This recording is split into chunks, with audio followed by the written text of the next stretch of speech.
Bismillahirrahmanirrahim. Assalamu alaikum. My dear students of grade 7, how are you all? I hope you all are fine. I am Sir Shahzeb from the Educator Society Campus, Shahdadpur.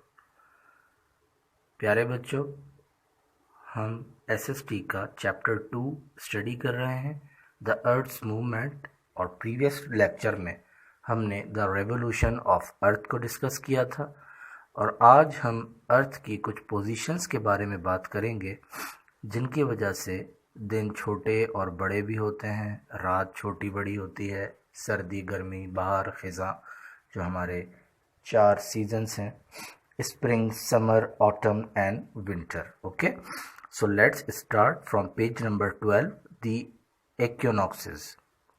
At a certain date in a year, the earth is in such a position with reference to the sun that the sun rays fall vertical at the equator. This results in equal duration of days and night in the entire world. This happens on March 21st every year and it is called the spring equinox.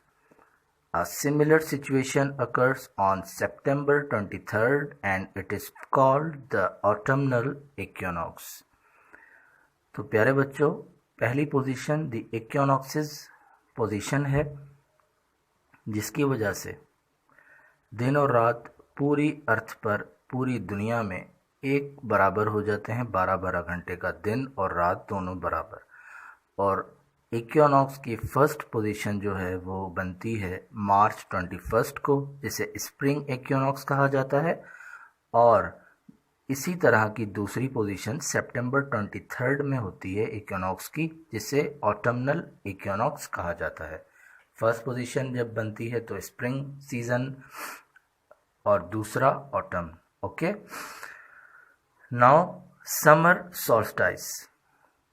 On June 21, the sun rays fall vertically over the Tropic of Cancer because the North Pole is inclined at its maximum toward the sun.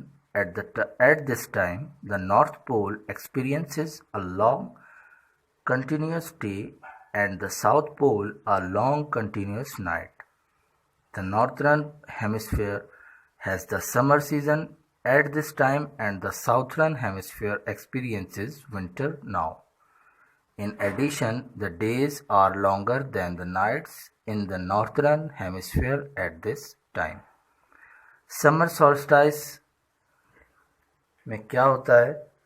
ये position जब होती है, मैंने जैसे हमने पहले भी discuss किया था कि अर्थ की जो पोजीशन अपने एक्सिस पर है, थोड़ी सी टिल्ट है, थोड़ी सी टेढ़ी है, 23.5 डिग्री के एंगल पर थोड़ा सा ऐसे टर्न हुआ हुआ ये, ठीक.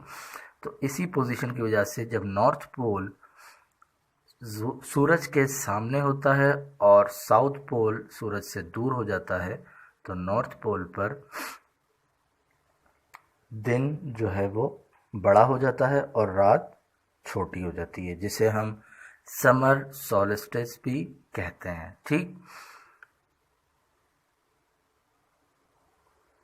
सेकंड है winter solstice. On December 22, the position of the earth with respect to the sun is such that the south pole is inclined and its maximum towards the sun and the Tropic of Cancer gets the vertical rays of the sun. This position is called the winter solstice when the sun shines continuously in the south polar region and it is a long continuous night at the North Pole. This is the winter season in the Northern Hemisphere and the summer in the Southern Hemisphere. During the winter solstice, the days are longer than the nights in the Northern Hemisphere. Winter solstice में क्या होता है? यही position turn हो जाती है, north pole की जगह साउथ पोल और साउथ की जगह नॉर्थ हो जाता है. और जिस तरह नॉर्थ पोल में जब दिन बड़े और रात छोटी हो गई थी, अब साउथ पोल में दिन बड़ा है और रात छोटी है, ठीक.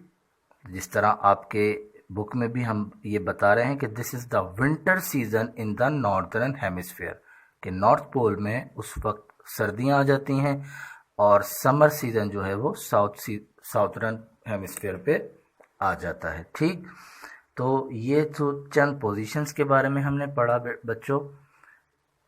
नेक्स्ट और लास्ट जो इसका टॉपिक है वो है सीजन्स, मौसमों के बारे में, और वो एक डिटेल टॉपिक है थोड़ा सा, तो उसको हम डिस्कस करेंगे अपने नेक्स्ट लेक्चर में। आप लोगों की डायरी वर्क ये है कि आप लोगों ने इन तीनों पोजीशंस के बारे में शॉर्ट इनकी डेफिनेशंस लिखनी है, इसको अच्छे से पढ़ना है, याद करना है, डेट सीजन्स जो मैंने बताए वो अच्छे से रिमेंबर करने हैं, मेमोराइज करने हैं। ठीक है, इसी के साथ मैं इजाज़त चाहता हूँ। अपना बहुत सारा ख्याल रखिएगा। Stay home, stay safe. Allah हाफ़िज़।